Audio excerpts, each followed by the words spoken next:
muito bom dia, sejam bem-vindos ao Agrofag. Vamos começar bem o dia com as informações sobre o setor rural. Esse é o nosso papel, né, professor Celso? E aí, tudo bem? Como o senhor está? Tudo bem, Antoniela, bom dia, um bom dia a todos, bem-vindos à nossa programação. Vejam só o que preparamos para a edição de hoje, 15 de junho. Máquinas no campo, começa a colheita do milho safrinha no Paraná.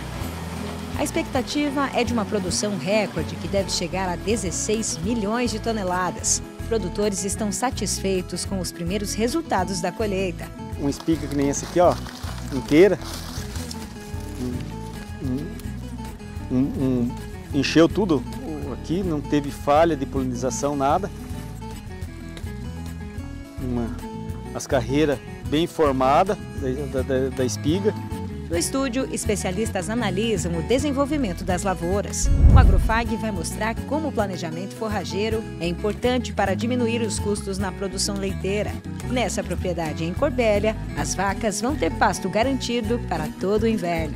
Do meu lado direito está o capim Estrela e Tifton, usado no verão. Mas agora, no fim do ciclo, começou a secar e não tem mais os nutrientes que o gado precisa. Já por outro lado, o produtor se adiantou e se preparou, plantou um mix para o inverno. Reduzindo os gastos com a alimentação, sobra mais dinheiro no bolso do produtor.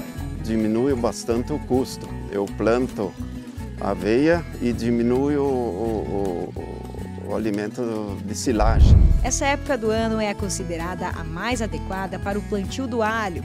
O Paraná é o primeiro estado do Brasil a criar uma regulamentação para a criação comercial de porcos ao ar livre. O criador de Santa Catarina conta como está protegendo a granja contra a gripe aviária. E em Toledo, uma produtora rural encontra nas lavandas uma alternativa para diversificar a produção.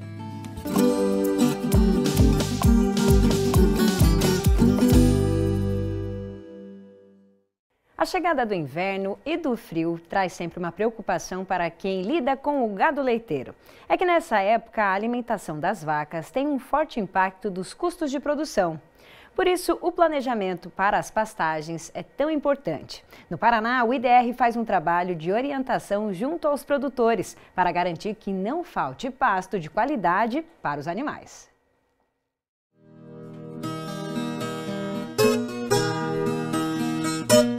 Em Corbélia, na região oeste, esta propriedade de 36 hectares tem se destacado pela excelência na produção leiteira. O local é considerado uma unidade de referência pelo Instituto de Desenvolvimento Rural do Paraná, o IDR, resultado de um planejamento forrageiro e nutricional eficiente. Aqui são 45 animais das raças Jersey e holandesa.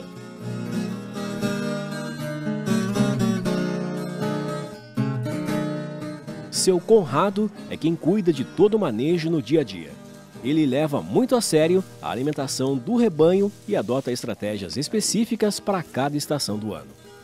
No verão, eu uso esse perene aqui, que é o Tifton, que é a melhor grama no verão, e planto um pouco de milheto também. E mais, para complementar, quando falta um pouco de pasto, silagem. E no inverno, daí seria aveia, né? Que é o meu mais forte. Que no inverno eu diminuo bastante o custo. Eu planto aveia e diminuo o alimento de silagem. Que eu planto 2, quase 3 alqueires de aveia e aí sobra pasto. E não preciso complementar com silagem, né? O engenheiro agrônomo Marco Andrade, do IDR Paraná, acompanha tecnicamente a propriedade há 8 anos. Segundo ele, o trabalho realizado vai além do cuidado nutricional com o rebanho.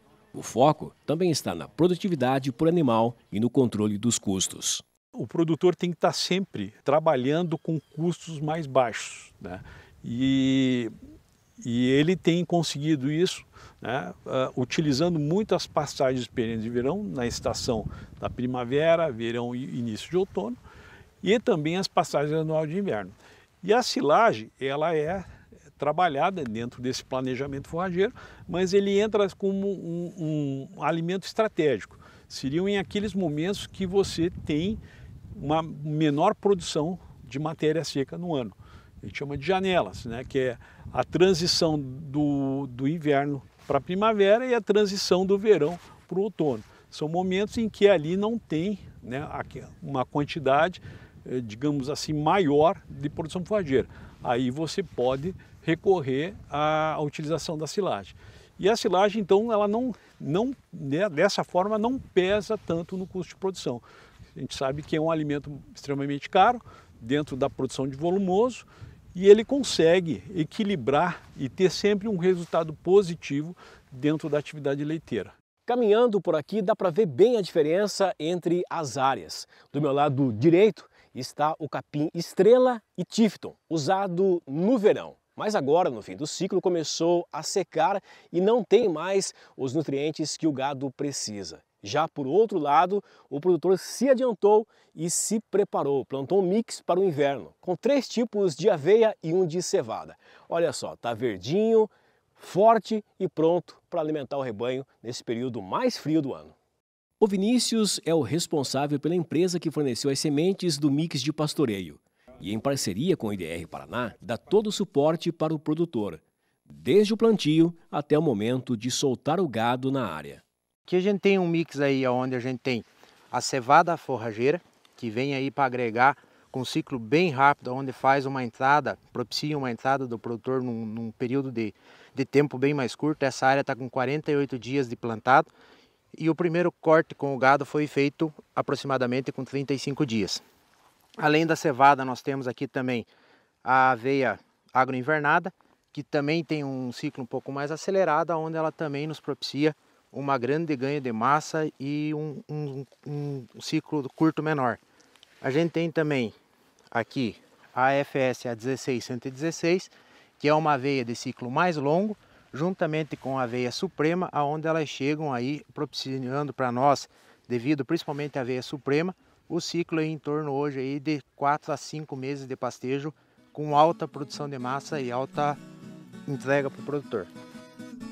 Para otimizar ainda mais o uso da pastagem no inverno, a área foi dividida em 9 piquetes de aproximadamente 4.000 metros quadrados cada. O revezamento do rebanho entre os piquetes respeita o tempo necessário para a recuperação da vegetação, mantendo a altura ideal do pasto e garantindo a qualidade nutricional ao longo de toda a estação.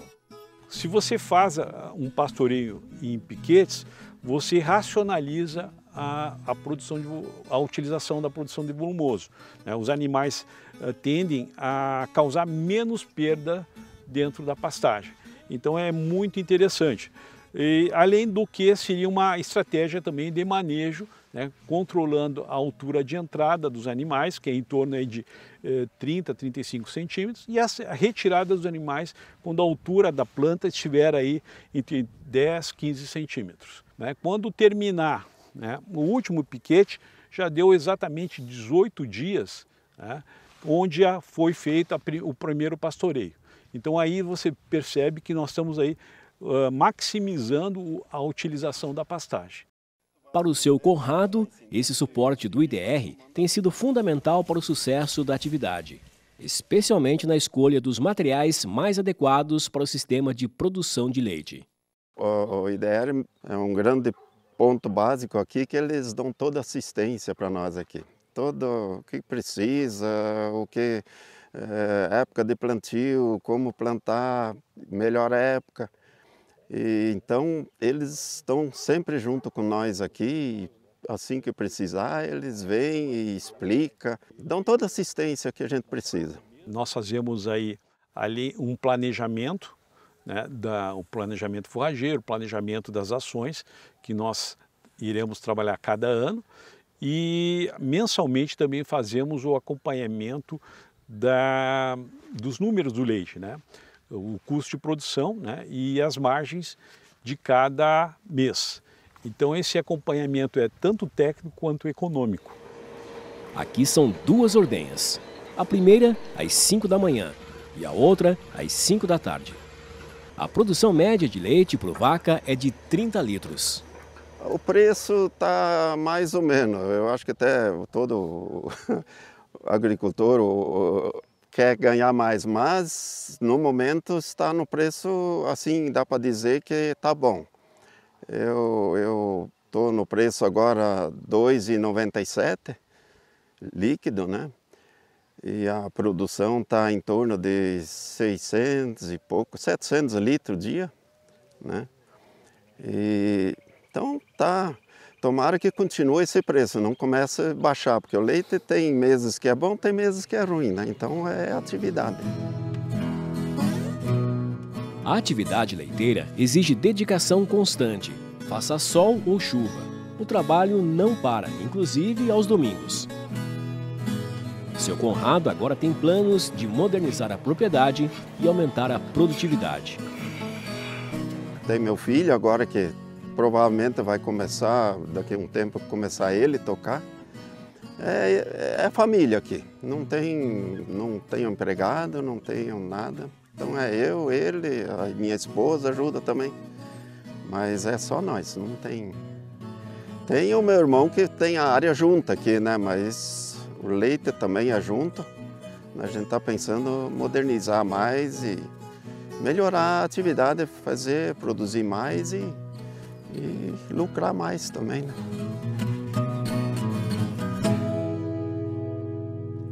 Tá aí, né, professor Celso? Trabalho bem feito e um resultado positivo para a pecuária leiteira.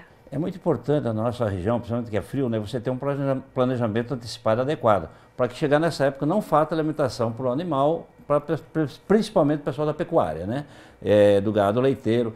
Então, o planejamento é tudo, né? Senão o custo vai ser maior depois. Exatamente. E já que estamos falando de frio, professor Celso, esse é considerado um período ideal para o plantio do alho. Quem tem mais informações sobre esse assunto é a Isa, olha só.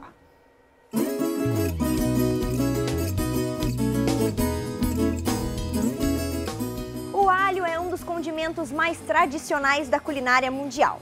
Valorizado não apenas pelo sabor marcante, mas também por suas propriedades medicinais. No Brasil, a produção ocorre principalmente em pequenas e médias propriedades, onde técnicas aprimoradas garantem maior produtividade e qualidade. Estamos no período ideal para o plantio do alho. A cultura tem uma janela específica para ser semeada, geralmente nos meses mais frios do ano. Esse fator é crucial para o desenvolvimento adequado da planta, já que temperaturas mais baixas favorecem o crescimento dos bulbos e garantem uma colheita de alta qualidade. Para que o alho se desenvolva corretamente, ele precisa passar pelo processo de vernalização, que é a exposição controlada dos bulbos a baixas temperaturas antes do plantio. Esse procedimento induz o florescimento e a formação dos bulbilhos, garantindo maior uniformidade na lavoura. A vernalização ocorre em câmeras frias a temperaturas entre 2 e 4 graus Celsius por um período de 30 a 40 dias, assegurando que as plantas tenham um ciclo produtivo eficiente. Aqui na Fazenda Escola trabalhamos com bulbos já vernalizados, o que nos permite focar na produção das mudas. Após a aquisição dos bulbos preparados, realizamos a germinação em estufas por cerca de 20 dias. Esse período de estufa permite o fortalecimento das mudas, que depois são transplantadas para o campo já enraizadas. O alho está sujeito ao ataque de pragas, sendo a mais comum trips, que causam manchas prateadas nas folhas. Entre as principais doenças destacam-se a ferrugem, que provoca manchas alaranjadas nas folhas, e a podridão branca, causada por fungos, que atacam as raízes e bulbos. A adoção de práticas como o uso de sementes certificadas, controle biológico e manejo adequado do solo é fundamental para evitar grandes perdas na produção. O Brasil é um dos maiores consumidores de alho da América Latina. Em 2024, a produção nacional atingiu cerca de 170 mil toneladas, suprindo a demanda interna e reduzindo a dependência das importações. Apesar disso, o consumo interno ultrapassa a produção nacional, exigindo importações, principalmente da China. Não deixem de acompanhar o Agrofag nas redes sociais. Nos vemos na próxima semana. Até lá! Obrigada, Isa. Essa semana, o Ministério da Agricultura e Pecuária confirmou mais um caso de gripe aviária no Brasil. Dessa vez no estado do Mato Grosso, em aves de criação doméstica. Tá aí, né, professor, mais um motivo para reforçar os cuidados com a sanidade nos aviários. Com certeza, é importantíssimo esses cuidados, né? E é um setor muito importante do nosso agro brasileiro, né? Exatamente, é isso aí. E olha só, nós recebemos um vídeo do Adriel Paloski, que é da cidade de Botuverá, em Santa Catarina. O Adriel tem um criatório de aves ornamentais e já participou com a gente aqui no programa. No vídeo, ele mostra como reforçou os cuidados para prevenir a entrada da gripe aviária na granja, já que algumas das aves eram criadas soltas por lá. Vamos ver o que ele diz no vídeo aqui na tela, então. Olá, eu me chamo Adriel Paloski, sou biólogo e responsável pelo criatório Paloski.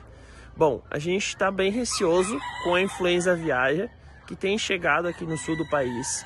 Então a gente é aqui de Santa Catarina, a gente tem tido toda uma preocupação com as nossas aves para que elas não tenham contato com aves silvestres, já que a maior forma, né, de contágio das aves é essa.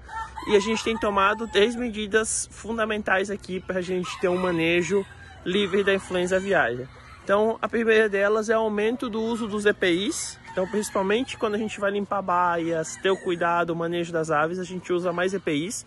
Então, máscara, luva, todos os EPIs necessários para que a gente não também se contamine caso tenha alguma doença. Mas a gente não encontrou nada, graças a Deus, as aves estão muito bem. Uma segunda medida que a gente está fazendo, a gente não está recebendo visitação, então ninguém visita aqui o criatório, além de quem limpa e cuida aqui das aves, a gente não recebe ninguém, tá? Não recebe outros criadores, a gente não vai em outros criatórios e vem para cá para não transmitir. Se vai em outro criatório, tem que ficar um tempo sem vir aqui, para que a gente possa ter essa quarentena. E uma terceira medida que a gente está fazendo aqui também, a gente está construindo agora uma cerca externa do lado de lá do galpão, toda com tela de 2,5 centímetros, que é uma tela que impede a passagem de pássaros. Por que a gente vai construir essa área? Porque a gente soltava algumas dessas aves para que elas ficassem na parte externa. Então agora a gente vai fazer toda essa área, uma área de 6 por 10, um cercado, todo telado na parte superior e lateral para que não entre nenhum pássaro e a gente possa soltar as aves, né? Quando a gente tiver a necessidade de soltar nossas aves do plantel, nessa área fechada, sem contato com aves silvestres, que é o principal problema, né, o principal contaminante. Então a gente tem todo o cuidado, já que a gente sabe da importância e da periculosidade que é a influenza aviária. Exatamente. Está aí um bom exemplo esse, né? O Adriel e todas as medidas de segurança que ele está tomando lá na granja. E o assunto agora aqui no Agrofag continua sendo a sanidade animal. A Agência de Defesa Agropecuária do Paraná, a ADAPAR, publicou uma portaria que estabelece normas para a criação de porcos ao ar livre e com fins comerciais. É a primeira vez no Brasil que se cria uma regulamentação específica para esse sistema de produção, que inclui porcos caipiras ou raças crioulas, e está crescendo não só no Paraná, mas em todo o país. O objetivo é garantir o bem-estar animal e reforçar as medidas de biosseguridade. Nós conversamos com a ADAPAR para saber o que diz essa portaria. Confira. Agora a gente vai lá para Curitiba para conversar com o João Teotônio, ele que é chefe da Divisão de Sanidade de Suínos da ADAPAR.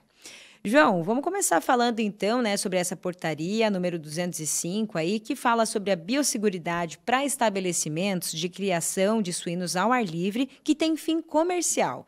Essa já é a primeira exigência aí, né, as propriedades que têm fim comercial que estão dentro dessa normativa. Explica para a gente o objetivo então dessa portaria. Olá a todos os produtores que nos ouvem. Olá, Antoniela. É uma satisfação poder esclarecer. E essa norma ela vem estabelecer alguns itens de exigir para a suinocultura não industrial, ou seja, suinocultura criação ao ar livre, criadores da raça moura, né, de raças crioulas aí, né, ou que simplesmente de raças de produção e que cria ao ar livre aí, né, o sistema ciscal ou plein air, que são ao ar livre, onde o animal pasta, né, e ele vem trazer alguns itens que venham colaborar com a própria produção, porque vai proteger essa criação. E ele estabelece também parâmetros para definir o que é subsistência, porque é importante a gente organizar a cadeia de suinocultura para que estabeleça o que é subsistência, que é um direito de cada produtor, mas só que tem muitas situações que o produtor, às vezes, ele quer se beneficiar só das benesses de subsistência, mas também quer ganhar dinheiro com comercial. E são dois divisores de água. Ou o produtor ele é subsistência ou ele é comercial, né? Então, ela vem estabelecer. Então, todo produtor, toda criação que tem até um cachaço, 2 porcas parideiras e até 50 animais por ano, é considerado uma subsistência. Isso não quer dizer que produtores que te fazem comércio têm essa quantidade também, ou até menos, mas que faz comércio, e aí ele teria esse perfil. Né? E outros produtores, né, num porte maior aí, que seria até 22 porcas e até 4 cachaços, produzindo até 450 animais, isso seria um outro rol de exigência, né? Ou seja, quanto maior quantidade de produção, maior um pouco a exigência. Por quê? Porque o risco é maior, tem mais animais, né? Então tem que ter mais itens de proteção da criação. Então seria isso. Essa é o ineditismo da norma, a primeira norma do país, e transmite a importância da suinocultura para o estado do Paraná e também para esses outros tipos de criação não convencional de suínos. Uhum. No documento da portaria, João, a gente consegue perceber aí algumas normas essenciais, então, para aqueles produtores que vão fazer a comercialização, e essa fiscalização da ADAPAR, ela vai ser frequente a partir de agora, né? É a primeira normativa do país, como você falou, mas essas exigências, elas vão estar aí para garantir uma carne de qualidade, para garantir uma produção realmente com bastante qualidade sanitária. Esse é o objetivo. É o objetivo, né? Então, assim, o Paraná é o segundo maior produtor de suínos do país e a produção industrial ela é muito importante. Mas tão quanto que tem crescido muito é a suinocultura não tecnificada, né? Principalmente das raças crioulas do Paraná, e que tem ganhado uma importância econômica também, e isso reflete o quê? Numa maior possibilidade de ganho e sustentabilidade ao produtor, uma maior possibilidade de diversificar também ao consumidor, porque aí entra produtos orgânicos, né, que fogem um pouco do padrão industrial, e tudo isso é um ganho para o paranaense, tanto para o produtor como consumidor. Então, o produtor ainda tem 180 dias para ele se adequar às exigências, né, e vir até o escritório da ADAPAR e poder entrar em contato com essas adequações, que também vai ser de acordo com a situação dele também. O nosso fiscal tem essa orientação, né, não é intuito nosso impedir produção de ninguém, né, mas sim um entendimento que o produtor tem que se adequar pelo próprio bem dele. E também isso é um anseio da própria suinocultura do Paraná, que é pujante, e que se você já um setor que é industrial já tem a proteção da norma de biosseguridade, a gente conseguir agora aplicar a biosseguridade numa outra área que é um pouco mais heterogênea, que é o caso da criação não tecnificada, a gente está protegendo todo o sistema como um todo. E isso é muito importante, é um ganho para o Estado, é um ganho para o produtor rural e para a sociedade paranaense. Realmente é muito importante essa medida mesmo. E lembrando que ela é inédita no Brasil. Se você tem interesse em conhecer a portaria na íntegra, a gente colocou aqui o QR Code que leva direto para o documento. E aí na tela tem também o link para a ADAPAR, onde você pode obter mais informações. E agora um recado para você que quer participar com a gente do programa, esclarecendo dúvidas, enviando fotos e vídeos, compartilhando informações e novidades aí da sua região ou sugerindo assuntos para tratarmos aqui. Entre em contato com a nossa equipe no WhatsApp. O número é o 4533213970. Nós estamos em todas as redes sociais, lá no Instagram, TikTok, no YouTube e também no Facebook. Participe com a gente. Vamos ver agora os preços do mercado agrícola na nossa região. Em Cascavel, a saca da soja R$ 116,00, a saca do milho R$ 52,00 e a saca do trigo R$ 80,00. Depois do intervalo, começa a colheita do milho safrinha no Paraná. A expectativa é de que a produção deve ser recorde.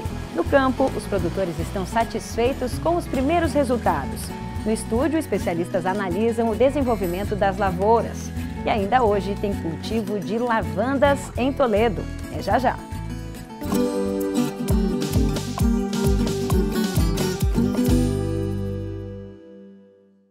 Medicina FAG, terceiro melhor curso do Brasil. Excelência comprovada, corpo docente de alto nível e infraestrutura de ponta. O ENAD 2025 reafirma: Medicina FAG é o melhor curso de Cascavel e o terceiro melhor entre as instituições privadas do país. Centro FAG, tradição e inovação para formar os melhores profissionais de saúde.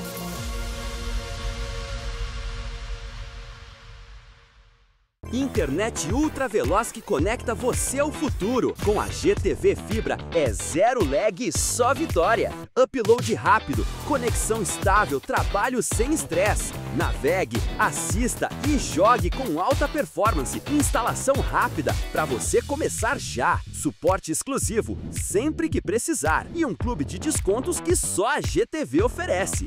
GTV Fibra. Assine já e sinta a diferença.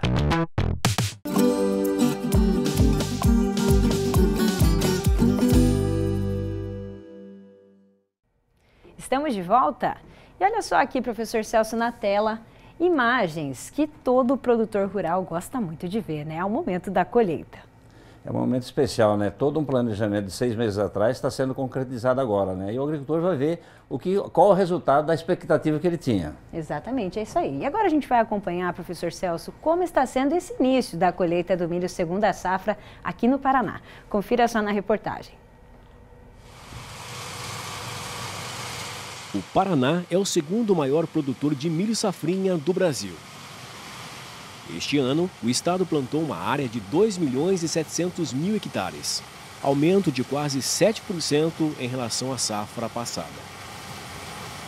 A expectativa é de uma produção recorde, que deve alcançar mais de 16 milhões de toneladas, volume 23,7% superior ao registrado em 2024.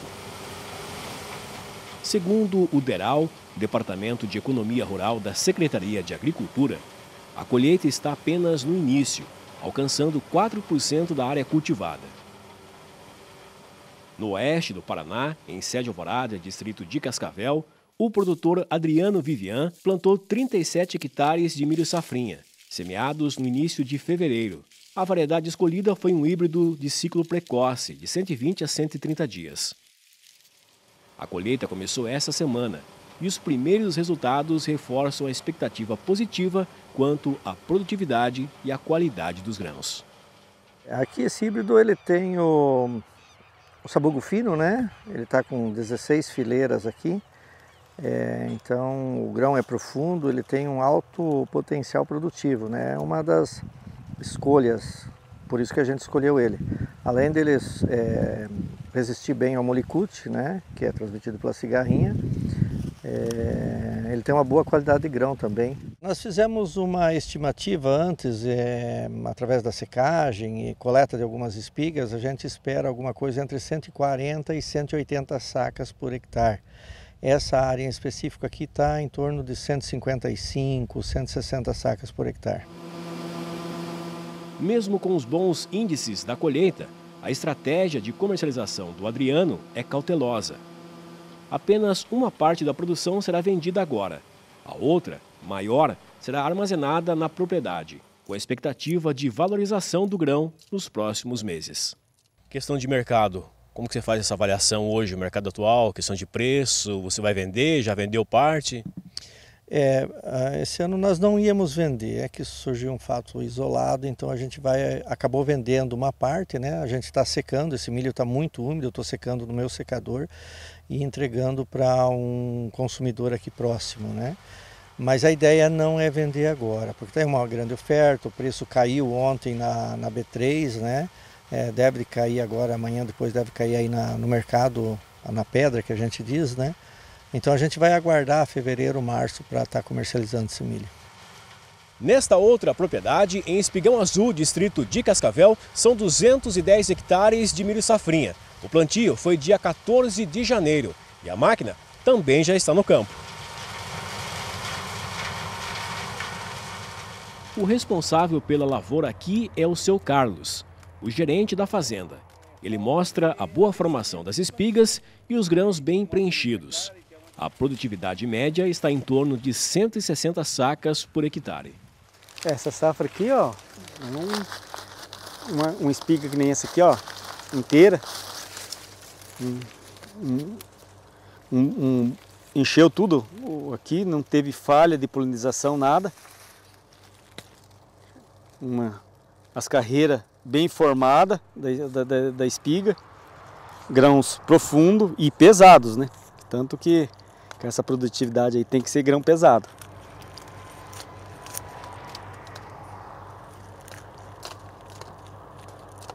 E bem formados, ó. Por enquanto sem nada de grão ardido ou danificado, né? E é colheita agora. Em relação a pragas e doenças, a lavoura apresentou um cenário mais controlado do que o habitual. Apesar de algumas ocorrências pontuais de lagartas e presença de cigarrinhas, os impactos foram mínimos e o controle foi eficiente, contribuindo para preservar o potencial produtivo da área. Não, esse ano, fora do normal, não. Esse ano foi um ano bem atípico. Para nós aqui, pelo menos, nós sentimos aí bem atípico. Uma praga muito...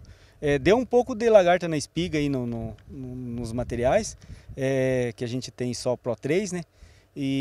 Mas nada de muita coisa de anos passados aí. Cigarrinha também, que a gente pensou que era ia ser um problema esse ano, né? E foi bem atípico, um ano muito bom.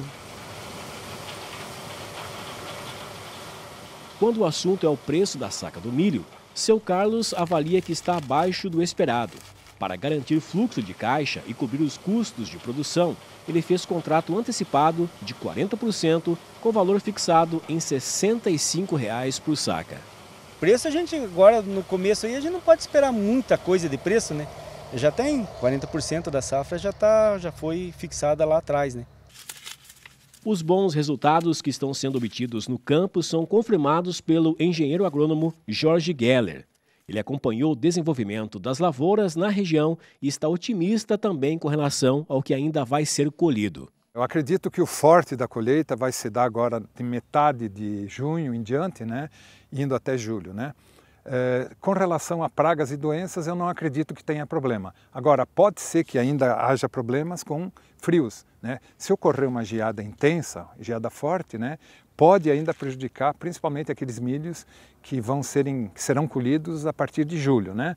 E problemas assim não tão graves, mas provocando morte do grão, né? O deslocamento do grão, da pontinha preta que ele tem no sabugo, né? Tá? Ele se desloca e ele não enche completamente e não seca completamente, né? Enrugando um pouco, né? Mas no geral, com relação a pragas e doenças, a gente não vê mais problemas, porque praticamente ele completou seu ciclo fenológico, né? Ele agora só vai secar, né? Só vai perder umidade, né? Transferindo para o sabugo, né? E o grão vai só concentrando a matéria seca chamada, né? Concentrar o amido no grão. Já a análise de mercado fica por conta do consultor agrícola Modesto Daga. Ele alerta que o cenário de elevada oferta, com grande volume de grãos entrando no sistema, tende a exercer ainda mais pressão sobre os preços. Por isso, a recomendação é que os produtores avaliem com cautela suas estratégias de venda e armazenamento, observando a movimentação do mercado interno e externo. Fim de junho agora e julho vai ser o forte da colheita e é onde que nós vamos ter assim uma pressão de oferta muito grande. Se essa oferta, que vai se concentrar com certeza agora no mês de julho, ela deve afetar o preço de mercado. Por quê? Porque quando você tem muita oferta, a procura fica estagnada e você tem um preço caindo e a gente vê assim com bastante pressão de queda de preço nos próximos 2, 3 meses. Tem produtor que já fez contrato, tem produtor que vai segurar, qual que é o melhor momento agora, o que ele precisa fazer agora para... Na verdade, o nosso produtor precisa ter consciência de que quando ele planta milho, ele não é o dono da produção final. Ele sabe que ele vai pegar, ou vai fazer um barter, vai fazer uma troca por insumos. Isso é bom, porque ele acaba comercializando o milho um pouco antecipado. Ou ele vai num banco pegar um recurso, esse recurso vai ter que ser pago na hora que ele colher, porque tem um vencimento. E o produtor ainda não se acostumou a ter um ponto que se chama nível de satisfação. que é o cara saber o seguinte, a que preço eu tenho que começar a travar meu produto. Isso é uma questão de tempo, é uma questão de cultura, nós vamos chegar lá. Mas houve muito pouca comercialização antecipada, teve oportunidade de comercializar milho a 68, 70, 65 reais a saca para receber agora em agosto, setembro, e a maioria dos produtores, infelizmente, não travaram quase nada de preço. Então, nós temos pouco milho travado antecipado e a grande maioria vai ter que fazer a comercialização na hora que vence as operações, ou das operações que ele pegou nos insumos, ou que ele pegou dinheiro do banco, ou enfim, que ele pegou recursos de algum outro lugar para poder fazer. Porque dificilmente o produtor planta milho e safrinha com recursos próprios, porque o investimento é muito alto. Ele não consegue, às vezes, plantar e pagar com recursos próprios. São poucos os que assim conseguem fazer. Seguimos conversando sobre a colheita da safrinha no Paraná aqui no estúdio. E quem está aqui com a gente nesse domingo? Fábio de Bortoli, engenheiro agrônomo da JB Agro. Seja muito bem-vindo, Fábio. Obrigado pelo convite. Isso aí. André Legramante, engenheiro agrônomo e consultor técnico da IRED, também está aqui. Mais uma vez, seja bem-vindo, André. Obrigado pelo convite. Para a gente seguir conversando então sobre o tema da reportagem aí, né, Fábio, você como tem acompanhado as lavouras de milho aqui na nossa região? O que você tem sentido aí desse início da colheita? Bom, a colheita está bem no início, né? As primeiras áreas estão surpreendendo positivamente, né? Era esperado por causa da janela de plantio, então a gente teve uma janela mais cedo de plantio, toda a janela mais cedo de plantio tem uma tendência a ter uma produtividade melhor, então nesse ponto nós estamos muito positivos, né? Obviamente com o decorrer da colheita e aí a colheita de materiais plantados mais tarde, que vão pegar mais intempéries, talvez não venha a ser tão positivo quanto está agora. Uhum. Inicialmente o que a gente consegue perceber é uma boa produção, que você tem já percebido também. Sim, eu acho que esse primeiro momento são as primeiras áreas. As primeiras áreas geralmente são plantadas dentro da janela recomendada. Nós temos um fotoperíodo não tão negativo para a cultura do milho, isso significa que ela passa por um período de melhor condições de clima. Não tivemos seca, porque se a gente olhar fora da nossa região aqui, tivemos áreas com bastante problema de seca, que vai afetar a produtividade, mesmo as primeiras áreas. Então, tudo se desenha para as primeiras áreas com ótimas produtividades, como a gente está vendo aí. Uhum. André, o que você tem acompanhado aí também, compartilha com a gente. Eu vejo que o que o Fábio comentou é a realidade realmente que está acontecendo no campo. Nós temos um potencial produtivo aí esperado bem positivo. Já tem áreas colhidas, áreas pós-feijão, entregando produtividades acima de 400 sacas, que para a safrinha é realmente surpreendente. E tem algumas áreas que foram, mesmo aqui na nossa região, né, pelo menos as regiões que eu atendo, Fábio, são pontuais, mas foram impactadas um pouco pela falta de chuva e que vai ter uma quebrinha. Há uns 2 meses atrás nós tivemos também incidência de ventos fortes aqui na região, que áreas pontuais plantadas mais tarde, que o como talvez não estava tão lignificado, houve o tombamento. Mas são áreas pontuais, né, que eu acredito que não vai interferir tanto na média regional. Ainda assim ela vai ser muito boa. Uhum. Muito bem. André, a gente está vendo o início da safra e toda vez que inicia uma safra existe uma demanda e oferta, então você tem uma oferta maior, né? Então o preço ele está estabilizado, mas ele pode tender até a baixar um pouquinho. O agricultor pensou nisso quando ele fez o plantio lá atrás, fazer algum travamento? O produtor ele sempre é muito otimista, né? Então nós tínhamos sim um preço melhor do que nós temos hoje no mercado. E ele esperava um pouco mais. Poucos deles acabaram fazendo o travamento, né? Teve produtor que conseguiu fazer travamento até em R$70, outros em 60, né? E hoje o travamento não passa de 55, 54, 53 reais, né? Então acho que fica como lição, né? Sempre no momento da negociação de insumo, você olhar para o teu custo, né? Se ele é saudável, a tua moeda de troca é o milho, então olha para isso aí e trave, né? Eu acho que essa cultura ela é benéfica. Uhum. Mas o agricultor ele não olhou muito pelo jeito nesse sistema, né? Não pelo histórico, né? Pelo histórico que ocorreu em outros anos, mas a gente vem vendo que pelo menos nos 2 últimos anos os produtores que fizeram esses travamentos, eles acertaram. André, vou continuar com você na seguinte pergunta. À medida que vai passando o tempo, o milho ele responde à temperatura. Então, como nós estamos chegando na parte mais fria, né, o inverno, ele tende a ficar mais tempo no campo, né? Essa colheita não pode ser prejudicada pela umidade, o agricultor colher mais úmido e ter problemas sérios de qualidade de grão? Eu acredito que isso aí, na verdade, já é uma realidade, né, que nós estamos enfrentando no campo. As primeiras áreas plantadas, os híbridos mais precoces, já estão em ponto de colheita, né? Então, ponto de colheita eu não diria, mas já estão maduros. E a umidade está lá em cima, A né? umidade está lá em cima, a umidade do grão está lá em cima. Nós estamos com umidade de 30, 28 e essa umidade não baixa 1 grau por semana devido às precipitações e às baixas temperaturas. Se não está chovendo, está frio. Então o milho não está secando, né? Isso é um problema sério para o agricultor. Isso é um problema que o grão pode começar a germinar na espiga, né, na lavoura, e também os milhos com menor empalhamento, aí pode haver a entrada de patógenos, doenças como fusário, começar a arder os grãos. E aí você falou sobre doenças, né? O complexo de enfesamento aí causado pela cigarrinha também deixou de ter um pouco de importância nessa safra? O que você percebeu, André? Na verdade, nessa safrinha especificamente, desde o início nós notamos uma baixa pressão dessa praga que passou nos últimos anos ser a principal alvo, né, no milho safrinha. Atrelado a isso, o produtor vacinado já pelos últimos anos vem fazendo um manejo preventivo, utilizando-se de produtos eficientes, né? Demorou um pouco para a gente ajustar esses produtos eficientes, a gente chegar à conclusão de quais eram, hoje está bem ajustado. E os 2 fatores unidos, né, a baixa pressão e também o manejo preventivo com a utilização de bons produtos, culminaram numa safrinha mais tranquila em relação a essa praga específica. Junto com isso, né, outra praga importante é o percevejo, né, antes era a primária, né, hoje passou a ser a secundária, depende do ano.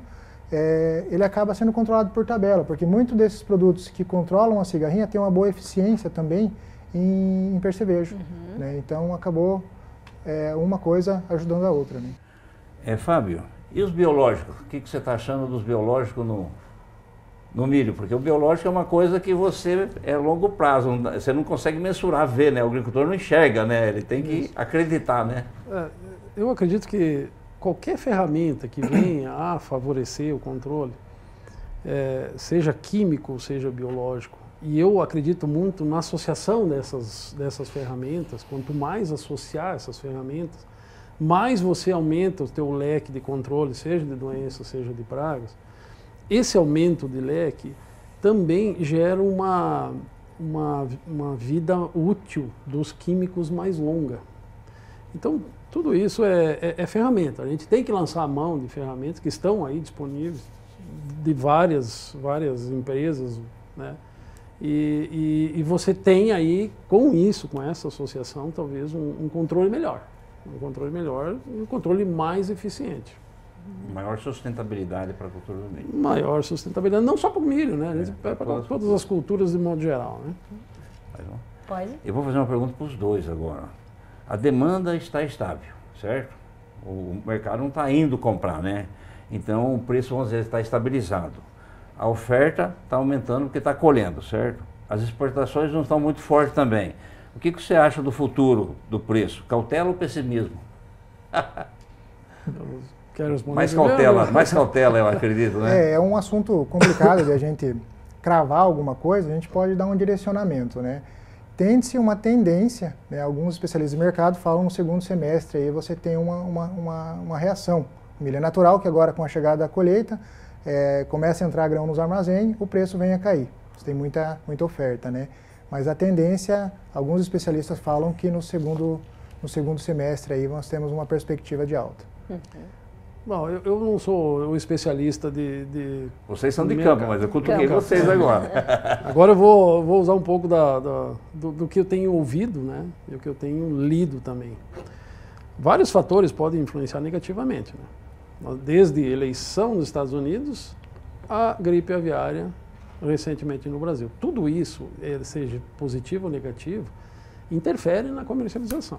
Acho que o agricultor tem que estar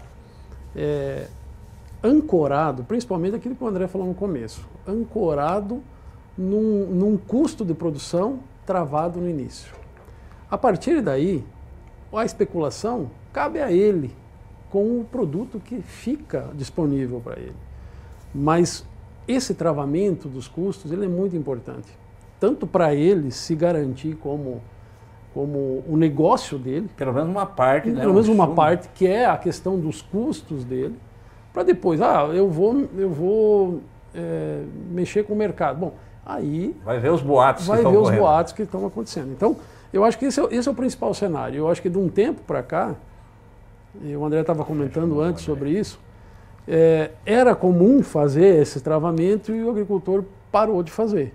A gente enxerga muito no Cerrado isso, entende? Onde a nossa empresa atua também no Cerrado, existe muito travamento de custo, né? E isso garante o negócio do agricultor, a sobrevivência do negócio do agricultor. Aí, complementando, eu acho que além do travamento, não precisa travar tudo de uma vez, você pode ir fazendo médias, né? Travou o custo, beleza, está chegando, a tua safra está garantida, não dá para você fazer um contrato muito grande, porque, querendo ou não, é uma cultura de risco. Chegando perto da colheita, você vai enxergando e fazendo uma leitura do mercado, vai fazendo média. Se você errar, você não errou tanto. E se você acertar, que bom que acertou, né? Pelo menos você já vai ter a segurança. Esse travamento parece que existe uma distinção de cultura por estado, né? A região centro-oeste utiliza mais esse travamento, mas a região sul parece que essa cultura não é tão significativa, o pessoal não acredita muito, né? É provavelmente pelo tamanho das áreas. Esse é um dos cenários. Por exemplo, você tem áreas muito grandes, o teu investimento é muito grande. Então, ou você se protege, ou você fica muito à mercê do mercado. E aí pode ser um risco ou uma sorte muito grande. André, obrigada pela participação aqui com a gente mais uma vez e até uma próxima. Obrigado. Fábio, obrigada. Primeira vez aqui no estúdio, né? Maravilha. A gente te aguarda novamente também em próximas oportunidades. Maravilha, eu que agradeço. Muito bem. E agora, vamos ver como fica a previsão do tempo para os próximos dias aqui na nossa região.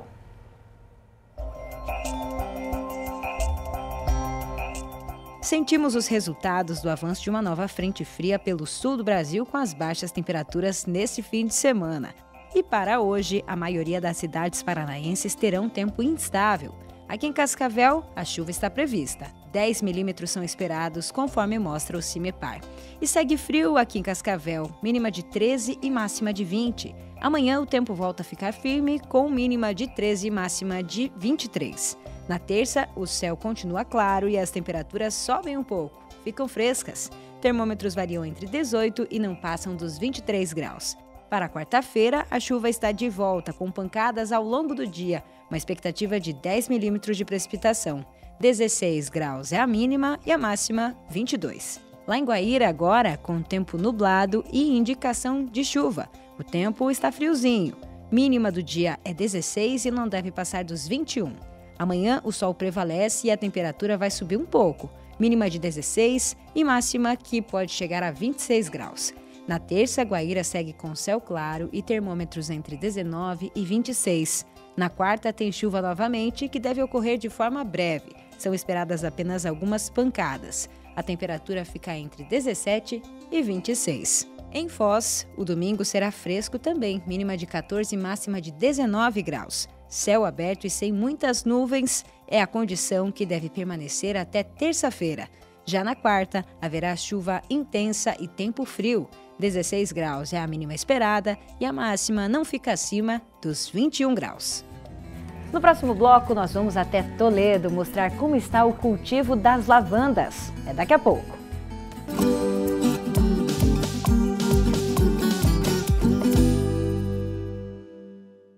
Internet ultra veloz que conecta você ao futuro. Com a GTV Fibra é zero lag e só vitória. Upload rápido, conexão estável, trabalho sem estresse. Navegue, assista e jogue com alta performance. Instalação rápida para você começar já. Suporte exclusivo sempre que precisar. E um clube de descontos que só a GTV oferece. GTV Fibra. Assine já e sinta a diferença.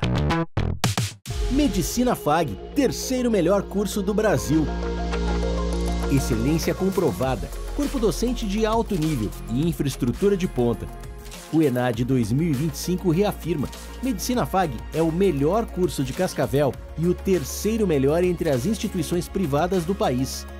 Centro FAG, tradição e inovação para formar os melhores profissionais de saúde.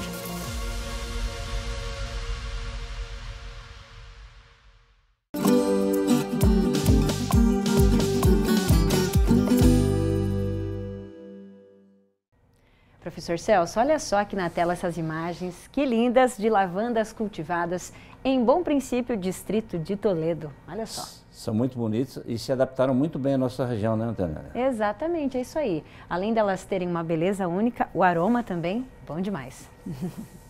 E essa propriedade é da Roosevelt. Ela começou a cultivar lavandas há 5 anos. A nossa equipe já esteve lá em 2022 para mostrar como é o manejo dessa cultura pouco comum aqui na nossa região. Essa semana nós conversamos com a Rose e ela contou que aumentou a área de produção e que o negócio está dando certo. Então nós voltamos até Toledo para conversar com a produtora. Confira.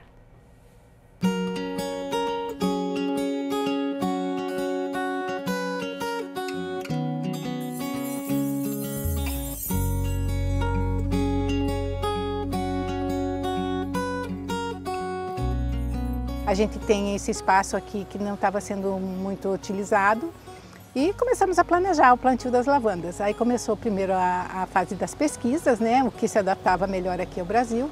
E aqui então seria a lavanda dentata, diferente da lavanda francesa, que é a lavanda officinalis que eles chamam, né? E estamos aqui já há 5 anos, fizemos as mudas, buscamos conhecimento técnico em São Paulo, no lavandário de Cunha, que é muito interessante, vale uma visita. E começamos com o intuito de fabricação de óleo essencial, somente. Mas a demanda foi tanta por visitação que a gente derivou também para o turismo rural e está sendo assim um campo maravilhoso de se trabalhar. Então a gente está ampliando o nosso plantio, fazendo vários jardins para não precisar fechar o lavandário em época que não tem florada. Vamos alternar as floradas para ter sempre aberta a visitação para as pessoas. A florada principal acontece entre novembro e mais ou menos fevereiro, é por aí? Não, dependendo das chuvas e dependendo do frio, a principal começa no finalzinho de agosto e vai até o final de janeiro, se tivermos chuvas regulares. Se não, encerra já em janeiro, começa em setembro e vai até janeiro. Dependemos muito do clima. Esse campo que a gente está vendo aqui, então, ele é um campo que vocês fizeram recentemente? Conta pra gente. Esse campo aqui tem aproximadamente 8 meses, ele ainda não sofreu poda nenhuma e a florada dele vai se dar agora mais ou menos em setembro. A gente vai deixar ele até maio do ano que vem para termos a continuidade da visitação. Então vamos alternando. Estamos com mais um campo em outra parte da propriedade que vai ser a terceira opção para a gente ter sempre as lavandinhas florescendo. Então, como você explicou pra gente, lá no início a ideia era fazer o óleo essencial da lavanda, né? Uhum. Hoje vocês têm esse processo, você tem a sua agroindústria aqui, né, Rô? E todo esse processo foi sendo adaptado, vocês foram aí se tecnificando, buscando capacitação. Isso. Hoje, como estão com esse tipo do negócio aqui? Em que fase vocês estão nesse momento? Nesse momento nós terminamos o corte, né, das lavandas e estamos finalizando a destilação. Já obtivemos em torno de 6 litros de óleo essencial de lavanda e vai ser mais ou menos o que vai fechar a safra desse ano. E agora nós partimos para comercialização em frascos individuais durante a visitação aqui na propriedade. E algumas coisas a gente vende também por WhatsApp e eu para indústrias em São Paulo. Uhum. Mas já estamos assim no final da parte do manejo aqui do sítio, se preparando para a nova fase de florada. E só para a gente relembrar essa questão do manejo, aqui é utilizado algum tipo de defensivo? Vocês precisam fazer adubação específica também? Vamos relembrar. Sim, a adubação aqui é toda orgânica. Trabalhamos muito com bocache e trabalhamos também com compostagem. O bagaço que sobra da destilação, ele sofre um processo a gente transforma em farelo, né? E colocamos a compostagem. Depois, essa compostagem é usada junto com adubo orgânico e calcário para fazer a adubação anual das lavandas. Uhum. Questão de proteção contra pragas? Nenhuma. A lavanda, ela própria, na sua composição, tem um elemento químico chamado fenchona, que os insetos não gostam muito. Então, e mesmo que tenha algum inseto, tem tanta lavanda para eles comerem que eles não dão conta. Mas é difícil a infestação de insetos. O que pode acontecer no manejo, que é bem complicado, são os nematóides no solo. Como nós combatemos isso? Com uma plantinha chamada tagete, que é o cravo de defunto. Ele trabalha na recomposição do solo. E a gente vê quando uma plantinha seca, a gente repõe, né? Faz o replantio para fazer o manejo. Fazem essas análises do solo para ver se tem nematóide, e isso é frequente? Isso é frequente, uma vez por ano. Nós temos uma agente aí muito positiva para as lavandas, que são as abelhas, né? Tem muita polinização aqui. Muita mesmo. E o mel que elas produzem é excelente. Elas apareceram aqui sem serem chamadas, né? As meninas. E como um dos nossos funcionários, ele entende de como fazer a coleta e como processar o mel, nós nos adequamos às boas práticas de produção de mel e temos aqui à venda sempre na propriedade o mel das lavandas, que é fantástico. As propriedades fitoterápicas desse mel são excelentes e a qualidade dele é assim, uma coisa surreal. Então, para a gente colocar aí, né, nesse tópico do negócio, a lavanda, então, a partir dela, óleo essencial, hidrolatos. Aí temos as flores frescas que nós vendemos quando existe a demanda. Existe também a flor seca, desidratada, que as pessoas usam para decoração ou para fazer sachês, né? Temos o mel de abelha também, que a gente vende nas temporadas. E assim, é um leque que se abre, além do próprio turismo, das sessões fotográficas, de sessões de fotografia para aniversário, casamento, batizado, chá de revelação de bebês. Então, esse espaço aqui, ele é multiuso. Fizemos espetáculos de taiko, espetáculos de música, tudo que a gente imagina de fazer assim num ambiente rural, a gente está fazendo por aqui. Além do que, estamos também fazendo agora o nosso salão do chá, que vai ser inaugurado daqui a alguns dias, com os rituais dos chás. Chás de ervas, chás diferenciados, para você ter aquele contato com a natureza mesmo, um espacinho para você dedicar para você mesmo. Diversificação a partir da lavanda e também de tudo que o local pode oferecer. Exatamente. Nós procuramos aproveitar todos os recursos que a propriedade nos oferece. Tudo que você puder trazer para você da natureza, nós procuramos oferecer.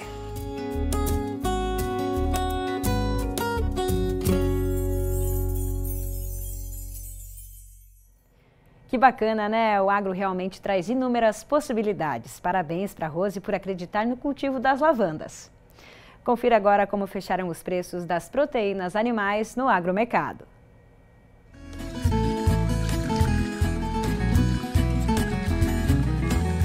A arroba do boi gordo, R$ 315,85. O quilo do suíno, R$ 7,06 na média do Paraná. E o quilo do frango, R$ 5,46, também média Paraná. E agora chegou o momento das redes sociais e antes da gente mostrar aqui as fotos que vocês enviaram para a nossa equipe ao longo da semana, professor Celso, eu quero destacar e mandar um abraço para alguns telespectadores que mandaram um alô para a gente lá no WhatsApp. Olha só, o Luiz Carlos Muso, de Venceslau Brás, e também o Marcos, lá de Guaíra, e todo o público que acompanha a gente de Diadema, em São Paulo. Um abraço a todos vocês, sigam com a gente aqui na audiência. Vamos agora para as redes sociais? Olha só que interessante, na última semana a gente recebeu a visita de uma comitiva lá da Unesp, professor Celso, da cidade de Bauru. Muito bacana, pertinho da minha cidade, Pederneiras, vizinho. Ah, é? É uma essa honra. Cidade natal lá, Pederneiras, olha aí. E eles vieram conhecer aqui a nossa instituição, né, o Centro FAG, conheceram os estúdios e a gente teve uma boa troca de experiências aí, foi muito legal. Sensacional. Show de bola, abraço a todos. Seguimos então, olha aí, o Leandro de Sá sempre participando com a gente, né, lá em Croatá da Serra, no Ceará. Ele que faz um projeto bem bacana com o cultivo de morango, temos também aí o plantio de hortaliças, né, do sistema hidropônico, sempre muito bacana. Muito ativo ele. Exatamente, sempre pesquisando. E agora a gente vai mostrar algumas imagens, vou até pedir para a nossa equipe ir passando aqui algumas imagens do Marcos Zancanaro, ele que é acadêmico de agronomia, foi visitar um dos grandes centros, né, lá na Bolsa de Chicago, olha aí, a gente está vendo. Importante centro. Exatamente, que define aí os nossos preços, né, preços mundiais. E ele que também visitou algumas propriedades lá em Illinois, nos Estados Unidos, e enviou essas imagens. Então, olha aí o sistema, né, de armazenagem. Professor Vanderlei. O professor Vanderlei é fanático por isso. Fanático. O professor Vanderlei deve estar assistindo agora a gente também. Um abraço, professor. Obrigada por todos os ensinamentos. E o Marco, então, a gente também agradece pelos registros. É isso aí. Olha aí o milho. A safrinha chegando. Safrinha chegando, né? O Vivian, que participou com a gente da reportagem, enviou esse momento bem o pôr do sol, né? E a carreta cheia, então, de grãos de milho aí. Muito legal. Olha só que curioso, né? Essa semana a gente estava lá no Instagram vendo alguns stories e a Jussara, que é professora do Colégio Agrícola de Toledo, postou essa foto que me chamou muito a atenção e eu pedi autorização para ela, para a gente exibir aqui. E olha só, viviparidade. Em morangos é um fenômeno raro em que as sementes germinam ainda dentro do fruto, ou seja, antes de serem liberadas da planta mãe. Esse processo também é conhecido como germinação precoce e é causado por uma mutação. Pode ocorrer em algumas plantas, incluindo morangos. Então olha só, as sementinhas do morango brotando. Interessantíssimo. Interessante demais. Foi de um produtor de Toledo mesmo. Que bom. Vamos às indicações agora. CNMA, né, o Congresso Nacional das Mulheres do Agronegócio, que vai acontecer no dia 22 e no dia 23 de outubro. Para quem quiser, olha só, tem o desconto aqui do código para você usar Agrofag CNMA 10. Então, 10% de desconto garantido para as mulheres que querem participar desse grande congresso. Tem indicações aí também sobre o uso de drone, né, agrícola.